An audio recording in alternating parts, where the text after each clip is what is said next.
मैं मेरे YouTube channel पर मैं आपका स्वागत करता हूं। मैं पिछले दिनों प्रसव वेदना में होम्योपैथिक का क्या योगदान है और होम्योपैथिक दवा कितना फ़ायदा करता है उसके बारे में बताया था, जिसमें कुछ दवाओं का मैंने वर्णन किया था। फिर आज मैं उस दवा का वर्णन कर रहा हूं, जो कुछ बची हुई दवा है। ऐसे तो बहुत सी दवा है, लेकिन प्रमुखता से आने वाली कौन सी दवा है जो प्रसव वेदना में सहायक होगा और जल्दी से इजी लेबर हो जाएगा।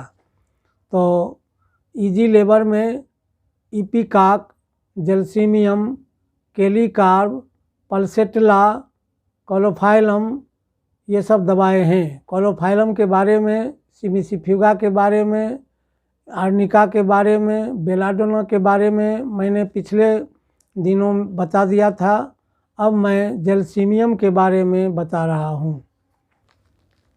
मैं अब जैल्सीमियम के बारे में बता रहा हूँ कि इसमें दर्द जब होता है तो कहीं न कहीं लगता है कि दर्द कम हो रहा है और जारा लगने लगता है और चेहरा लाल हो जाता है।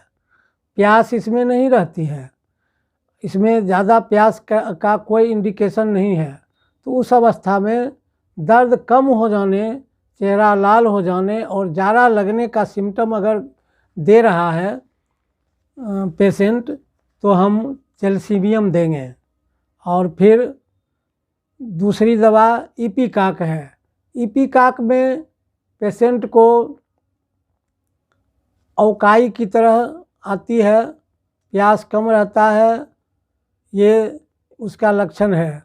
तो इपिकाक भी प्रसव वेदना की अच्छी दवा है और इस दवा को देने से इजी लेबर होने की संभावना बढ़ जाती है।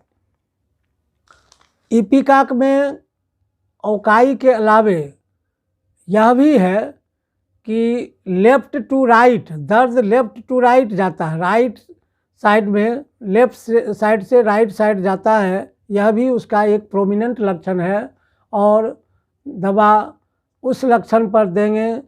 अवकाई का भी लक्षण मिलाएंगे अगर वो कहता है।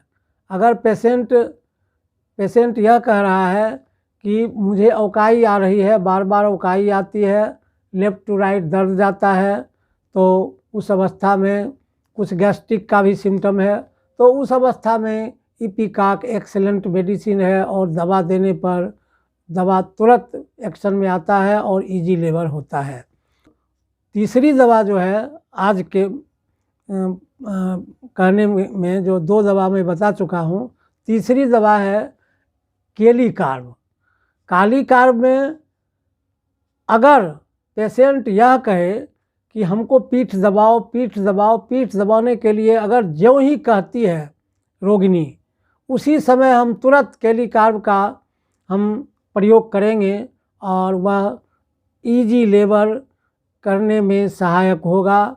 और केलिकार्ब बहुत ही इस सिम्टम के लिए बहुत ही एक्सेलेंट रेमेडी है। तो जो दवा मैं बता रहा हूँ लेकेसिस में बहुत ही पिकुलियर सिम्टम है। रेड लाइन सिम्टम यह है कि पेशेंट लगता है मुर्दे की तरह पड़ा हुआ है, कोई एक्शन नहीं होता है, मूर्छा फेंटनेस वाला लक्षण अगर दिखाई दे, मुर्दे की तरफ पड़ा हुआ, कोई लगता है कि मूवमेंट नहीं कर रहा है, तो उस अवस्था में लेकेसिस दवा है और लेकेसिस बहुत ही काम करती है इस अवस्था में। लेकिन थोड़ा यह भी है कि सिंपल धीरे धीरे पंखे की हवा चाहने वाले पेशेंट में और मुर्दे की तरफ पड़ा रहना, मूर्छा आ जाना, यह लेकेसिस का लक्षण है। लेकिन खूब पंखे की हवा चाहता है, उसमें दो दवा प्रमुख है, एक कार्बोवेज और दूसरा चाइना का पेशेंट का एक खासियत यह भी है कि चाइना के पेशेंट को बहुत ही शरीर में खून की कमी रहती है, दुबली पतली रहती है, इसलिए उसको पंखे की हवा ज़्यादा पसंद है, ज़्यादा पंखा चाहता है। और ज़्यादा पंखा चाहने पर चाइना और ऐसे भी पंखा चाहने पर कार्बोवेज दवा है। लेकिन प्रोमिनेंसी यहाँ यही है कि प्रोमिनेंट सिम्टम यही है कि वो पंखा की हवा चाहती है, कमज़ोर है, रोगिणी बहुत कमज़ोर है और दुबली पतली है, खून की कमी है। तो इस लक्षण में चाइना देने पर काफ़ी लाभ होगा और फिर इजी लेबर होगा।